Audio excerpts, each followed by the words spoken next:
Welcome back to JMC Live. We got a special thing we're doing right now on the show for this week and for the rest of the month. We've been doing the Facebook exclusive giveaways because my birthday was on the 4th. I'm 30, and we're doing giveaways here on the show as well. We're going to be giving away some posters, some books, and CDs. And we're going to start off with a Day of Fire poster. Anyone interested in the band Day of Fire? And I know you guys can't see the whole thing, so I'm going to slowly bring it up. And they have a new album out called Losing All. If you want this, I need you to call in right now. Call in at 740-601-9014 and you can get this free poster. Now, for the pre-record, please don't call in. Yeah, for the pre-record, come to the show next week. We will have 3 more posters to give away. We're going to have some CDs and some books to give away as well. So, the next giveaway will be at our after show later tonight. So, it's up in air if it's going to be another poster or if it'll be a CD. If no one calls in, then we still have more CDs and posters to give away. So there you go. There it is. If you need the number again, it's 740-601-9014. So while we're waiting for people to want to call in on that and scramble, the art of prayer. And I'm looking at this video right now, and we see the Planned Parenthood people. It's like a corner building. And I don't understand why there's a problem for people praying. They're praying for people's needs. And these people get mad because you're praying. When you're really doing something for God, people get mad. It happens time and time again. People get mad because you're wanting to do something for God. You're wanting to help people.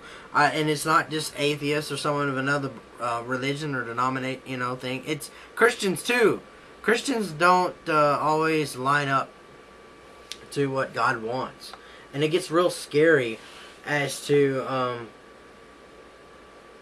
what happens in society and the direction to move forward. I just don't understand it, but that seems to be what's going on. It's really crazy. The most craziest story I want to share with you guys, and I know Miranda's probably going to get heated with this because she's experienced this before. Let's say you're a child in Florida, about 7 years old, and you go to school and the kid's sitting beside you and you have a cubby or whatever, or they have head lice. Head lice are known to carry different diseases, and they have killed people in the past. It takes 2 to 3 weeks to these eggs to fruition and hatch, and these little white buggers in your head start moving and biting you and making you itch. And bleed. And because you're bleeding, you get infections and they can kill you. These things are very widespread. You can get 1 million in your head in a couple of months, if not faster. Now imagine if you were told by the school, you can't be sent home for head lice. Tracy Chafe has seen her share of head lice. They would go home and they'd get treated for the lice before they would go back in the classroom. It says, I think it gives the school system a little more breathing space to say, we don't have to send them home, we don't have to make those arrangements if we don't need to. This is a school saying you don't have to go home for head lice. Are they treating? They're not even treating the head lice at school. Well, no, they're not. They're just saying it's not that big of a deal. They're saying that lice is just a nuisance, and just a little nuisance. If you read I know I'm off camera as usual, but if you read my response, it was very heated because in 1 year, with working with children in our community who constantly were getting head lice, I contracted head lice 5 times in 1 year. It is very expensive to treat head lice. The shampoos are expensive. You have to vacuum your whole house. You have to quarantine your house. You have to wash everything. It's crazy what you have to do just to get rid of head lice alone. And I had it so many times that because the shampoos and the chemicals are so strong to try and kill the nits and the the lice themselves, my hair was actually starting to fall out in handfuls. My grandmother was the one who always had to treat my head 5 times in a year, and let me just say, there was times she was actually crying, and she's like, and you know, the children were having to be sent home. And at the same time, I was working a full-time job at a nursing home. And when they found out I had head lice, the nursing facility that I worked at said I was not allowed to come back to work and be around my patients until I was completely nit-free and lice-free. So if a nursing facility is that strict on head lice, why is this school not? And why isn't this school offering to buy? If they're just going to let everybody come to at the school have head lice and not vacuum anything and not just let lice run rampant, then I think they better be helping pay for the shampoos and the time off the parents are going to have to take to treat their children. And that's a little segue from Miranda on this, because I don't think I ever had head lice, so I couldn't answer the question, so I'll let her. I had it one time when I was in school, and then I got it 5 times in that 1 year. From now, speaking about children, and I saw this on Wednesday going to class.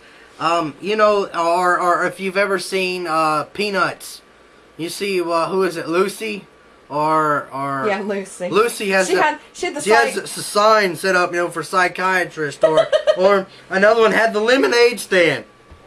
You know, 5 cents, 25 cents. You got lemons in a jar in the squeezer, and they make fresh lemonade because maybe they have a lemonade tree in their yard, or you know, maybe they lemonade tree. Yeah, a lemon tree, and they make lemonade, whatever, you know. I'm just having fun, okay?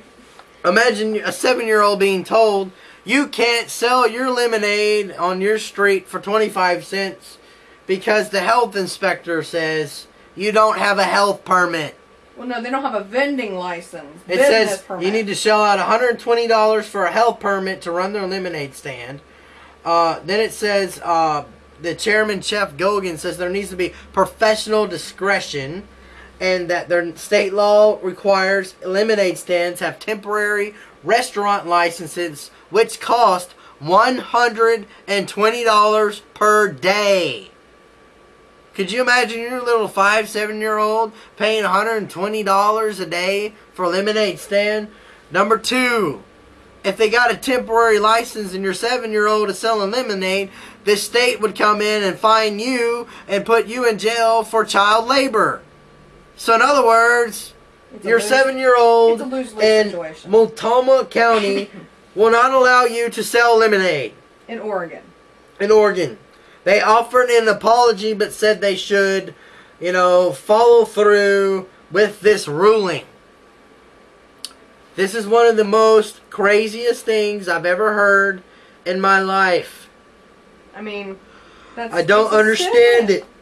It's not making any sense to me. I can't, you know, and then fathom. And the same day we found this article, what did you see here in Chillicothe? You know, right here in Chillicothe, I guess someone read the article, because there's lemonade stands for little kids out front of their house. 25 cents lemonade. 25-cent lemonade. You know, I mean, I don't understand it, you know. It's scary. The direction that we're going with how kids are treated and stuff. I mean, you know, it's like the other day, you know, we're going to teach 5-year-olds how to masturbate. Now 7-year-olds can't sell lemonade. What in the world is going on? You know, a 7-year-old can't sell lemonade. Are you serious? I mean, I was so angry last night about that. I tried to sell lemonade. I can't sell anything if my life depended on it. I'm not a salesman. But if I had a kid, I let them sell lemonade, or, you know, wash the dog. Oh yeah, car washes. You can't wash the car. Hey. They could come up with that. Somebody could say. No, you can't do that because you don't have a business license. Ah. That's the other part of this. You can't have a lemonade stand. You can't have a free car wash. And this fundraiser. You can't have like your conventional fundraisers. You know. I think it's nuts. It's crazy. We've lost. You know, we've lost our minds. We've really lost our minds in society. We have lost our minds. You know, I just don't get it. You know, I just don't get it. Well, there, 10 minutes. all right, we're gonna take a break. When we return, we're gonna talk more about BP's update on the oil spill and whatever's going on else in the world. We'll return.